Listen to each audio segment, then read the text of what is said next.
And I'm here from the Vermont Workers Center. The Vermont Workers Center is in opposition to the warplanes for two core reasons grounded in human rights principles. Our government is responsible for using public funds for public goods, not for weapons of war. Public funds must be used first and foremost to meet the fundamental needs of our communities.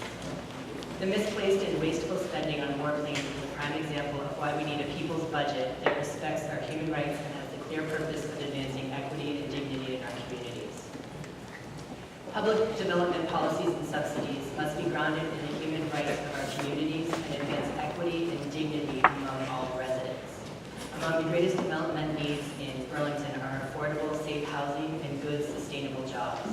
Stationing of warplanes in a densely populated residential neighborhood has already led to a loss of over 200 homes, and this proposal could lead to thousands more lost in an area where many people are unable to realize their basic human right to affordable housing.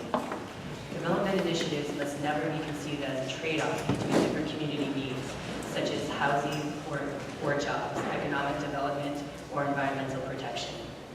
The military program is not expected to provide sustainable jobs for community members, yet its potential human rights violations are clear. High noise levels will pose significant health risks, and the F-35's excessive fossil fuel consumption will contribute to climate change, jeopardizing our right to a healthy environment and livable planet. We call upon our elected officials to stop the proposed stationing of F-35 warplanes in Burlington or anywhere else in Vermont or the United States. We call for public policies that protect our human rights, meet the needs of our communities, and enable the participation of all people in the policy decisions that affect our ability to live a life with dignity. Thank you, Mr. Mallon. Ken Lawless, I've missed you. Welcome back. Yes, I'm glad to be here. I'm Ken Lawless. I live in the old North End. The Department of Energy has the Sandia Corporation manufacture all atom bombs, hydrogen bombs, and neutron bombs. The Sandia Corporation is a wholly owned subsidiary of Lockheed Martin. This is the Lockheed Martin website. It has all of the technical specifications for the F-35. I'm going to talk only about its nuclear payload.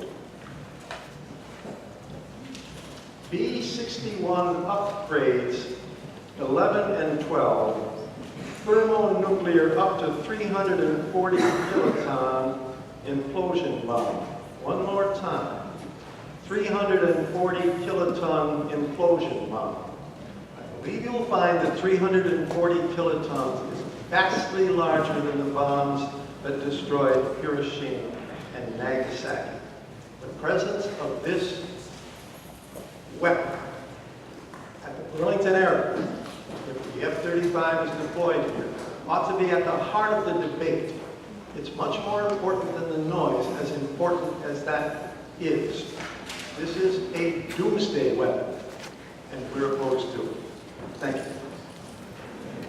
Hi, I'm Thomas. I'm a resident of Ward 1 and one of 8,000 Chittenden County residents whose homes will be considered by the Air Force to be unsuitable for residential use in the event that the F-35 is based here. I'm opposed to making my community more unlivable than it already is.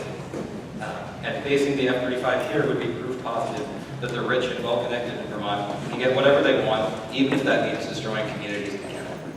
As someone at the lower end of the income scale living in Chittenden County, this area has a long way to go before many would consider it livable. There are some things which, of course, are out of the realm of the City Council to address that are hurting Burlingtonians, such as the cost of post-secondary education in the state and the devastating effect that student loans have on Vermonters and Vermont's economy. There are other opportunities, though, where you can leave. The destruction of hundreds of homes will do nothing to offset the shocking cost of putting a roof over your head in this town. And the plans put forward by some of Vermont's wealthiest and most connected to convert the ruins of those communities, especially in South Burlington, into hotels and conference spaces will not create the kind of well-paying jobs that people need to get by. Rather, it's another example of public funds being used to clear the way for private profit. Burlington should lead the way in opposing these kind of politics. Be real leaders. Stand with your communities, not against them. I'm born and bred Vermonter who lives in the North End, and I oppose the F-35 for a lot of reasons. John Prine said, Jesus don't like no killing, no matter what killing's for, which comes to my mind. But I understand the sentiment behind basing the F-35 in Burlington because it's about creating jobs and increasing everyone's quality of life, which is wonderful. But maybe we could find a way to do that doesn't involve the slaughter of hundreds of thousands of innocent brown people around the world, these weapons of mass destruction. And having Burlington, instead of being known for our creative economy and our wonderful quality of life, being known as a place that allowed the military-industrial complex to base weapons of mass destruction in a residential place. And I also wanted to talk about the banishment ordinance, and I don't have time to read a little petition of sorts that I'm hoping that you'll all sign, but I'll pass that out. The banishment ordinance is the illegal, unconstitutional ordinance that gives massive power to the police to remove people from Church Street without them breaking the law at all. So I'd just like to read a quote from Franklin Delano Roosevelt. The first truth is that the liberty of a democracy is not safe if the people tolerate the growth of private power to a point where it becomes stronger than their democratic state itself. That, in its essence, is fascism, ownership of government by an individual, by a group, or by any other controlling private power. FDR said that to the United States Congress in 1938. He was a guy who lived through fascism and knew what it was. I think it describes the situation exactly. Thank you. I had a hard time doing public comments, and this has been a difficult issue for me because I try to take the emotion out of it, but it's difficult because it affects people's lives and it affects it in a real human way. I'm here to urge the council and every Burlington city official to do what you can to say no to housing the F-35s at the Burlington Airport. Clearly, there's a relationship between Burlington and South Burlington. Burlington property, I live in Burlington, but we own the property where the airport is. But we're all in this together, regardless of where the property lines are.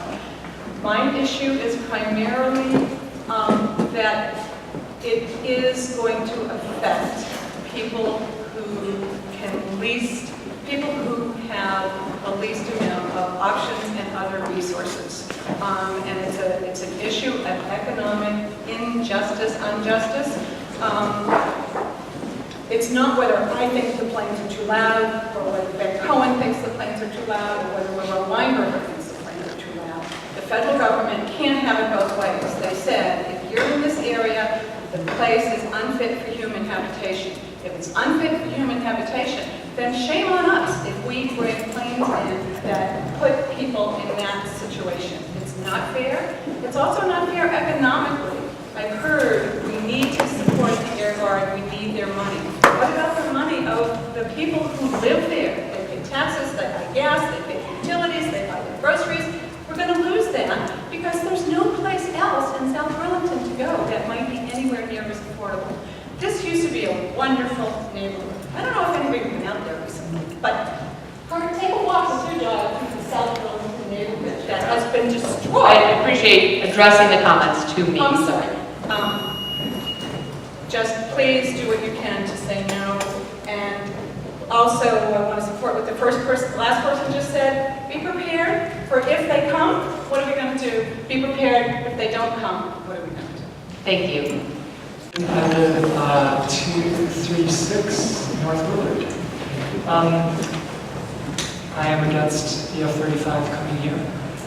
There are many points against it. A couple of points I haven't heard yet this evening. It's a beautiful airplane, but its job description is really long, and the vehicle is kind of clunky. It has a hard time maneuvering in the air. I'm concerned about safety issues. When some computer failure or glitch or bug happens, there are a lot of people underneath the airplane. And what is Burlington's responsibility fiscally? What is our liability if there's a crash here? I think it's a really important point. I think there are stronger reasons for not being complained, but I wanted to mention that. Thank you. Thank you very much. Hi, thank you for listening to us tonight. I am a South Burlington resident, and I wanted you to know, in addition to all the facts that several people brought up, I have some personal experience. I came here for a job at UVM, and I'm very happy to be working at UVM. I saw when I was looking at where to live that Burlington was one of the top 10 cities for families in the country. And so I was thrilled to be coming here with my 2 small children. And I just want you to know that I live a few blocks away from the neighborhoods, or the actual streets, part of that neighborhood, streets that have been decimated by these homes that have been sold to you and have been held up and are now really in lingo. I watched the PBS NewsHour on Friday on Detroit, and that was my neighborhood. And it's very sad to see that in a place that was voted one of the top communities for families. I live in a beautiful part of this county because I can take the bus directly down Main Street, get to my job, get to your beautiful city, get to your lakefront, get to your restaurants. And this is a terrific part of the county that needs to be protected, and for all of the reasons, and for all the people who come here tonight.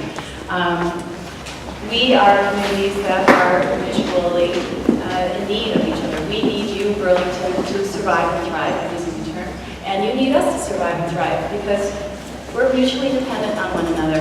And to decimate neighborhoods for a place that has its honor, has its traditions, has its history, I just think that the balance falls in the communities that we are. Vermont Air National Guard has options. I have options. I could leave. I love my neighborhood. I don't want to leave. But there are several people, and I would say hundreds if not thousands of people who cannot leave. And so think of them, please. Thank you. Thank you, Madam Chairperson. My comment is a little bit different from what I heard, although I concur with those who have spoken to urge you to vote against the placement of the F-35. My heart goes out to those who are proponents of the F-35. Perhaps those whose pockets are lined, from Robert Stevens and others, from President and CEO of Lockheed Martin, retiring to ask his board to name him as chairperson, retiring as one who commands a commanding directorship of Monsanto Corporation. Many, many pockets have been lined and prevent us from hearing and prevent us from seeing. When I walked in here this evening, a gentleman back of me objected that he couldn't see because the man next to me held up a sign. So rather naively, I took the sign and turned around and showed it to the gentleman. As a proponent of the F-35, his anger as a proponent was such that he broke the sign in two. And I wondered, where are we going? And the answer really is very simple, and I shall say it simply. We must learn what presidents and kings have dodged for many, many eons.